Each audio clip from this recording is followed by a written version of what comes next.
All right, so this is going to be a quick overview of some of the features so we don't have a 10-minute video on our hands. First off, you have passive entry, of course. If the key fob is close, when you grab the handle, it will unlock. You can also touch those lines right there, and that will lock the vehicle up. That saves a lot of time when you're running a bunch of errands in and out of the vehicle. Just touch the handle as you're walking off and you're good to go. You never have to slow down. You also, of course, have the number pad on the door, which is somewhat redundant because you can unlock the vehicles for free with your phone now. The memory settings in the vehicle will not only save the positions of the steering wheel, the pedals, the seats, and the mirrors, but they will also, you can sync them up to the key fob. So if you just walk up with your key in your pocket, everything will automatically move to where you want it without you even having to hit a button.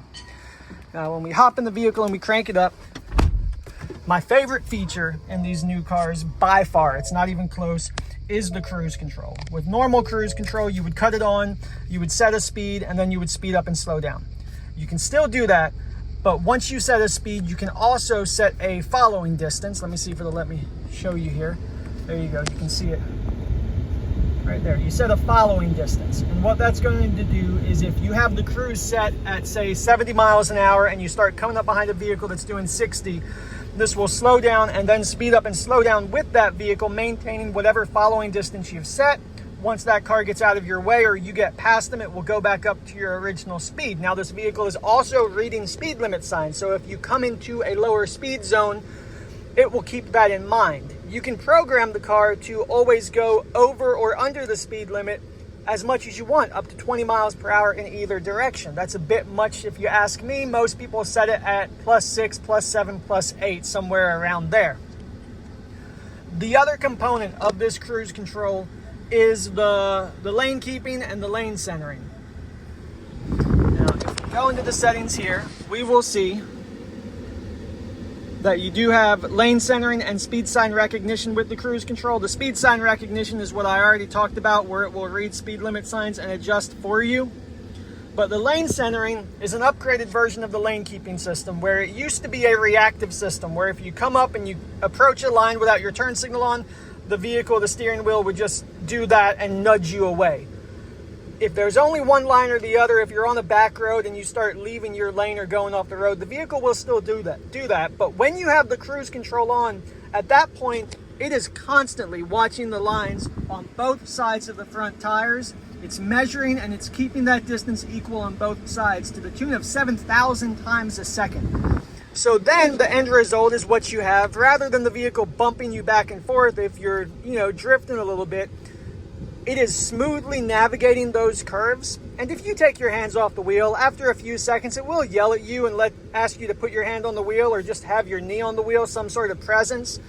But as long as you're just barely here, you're going to be surprised at how much of the driving the vehicle does for you. If you ever grab the wheel or speed up and slow down, you're in control. But if you're on a long trip and you don't feel like constantly doing this, the car can handle those moment-to-moment, second-to-second adjustments that otherwise add up and cause driver fatigue on a long trip. You also, on this vehicle, you've got navigation. You have, like we saw, you've got the backup camera with a 360-degree view. You have front and rear 180 degrees. And you can also zoom in on corners and also front and back. This is something that's pretty slick. If I pull up the camera when I'm in drive, and I move the 360 camera forward, we've got those tracks right there that are showing exactly where the tires are going. If you need to drive onto a trailer or through a car wash, you don't have to look out the window and line up the tires. You can just pull up this camera, point, and hit the gas. We've got your heated steering wheel. We have air-conditioned and heated seats. While the climate control is built in on this digital display, the easiest way to do all of it is with the voice commands. For example, if I hit this voice command button on the steering wheel, set the temperature to 65 degrees.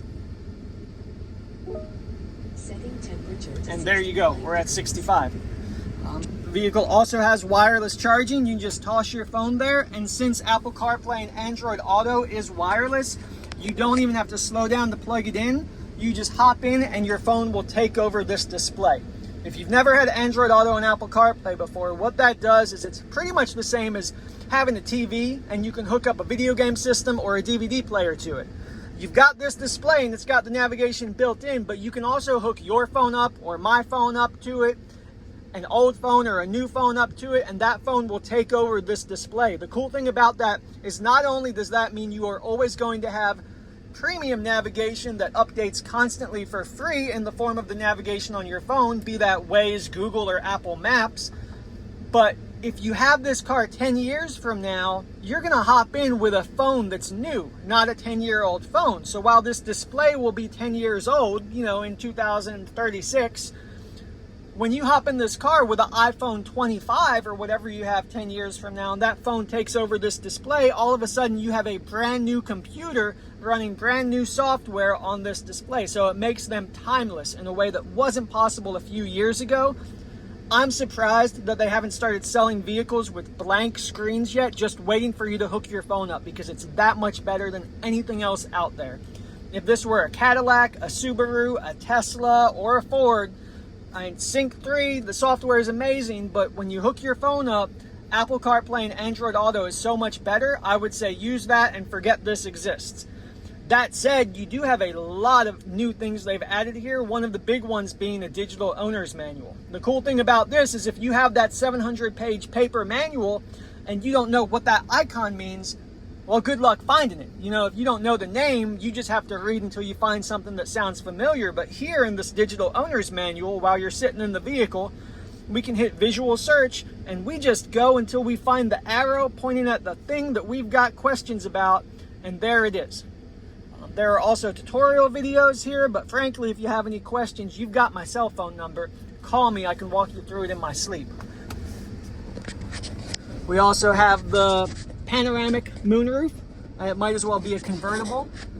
Second row captain's chairs, third row power folding seats. And that's the Cliff Notes. I mean, there's more, there's much more. But without taking too much of your time, that's what you've got.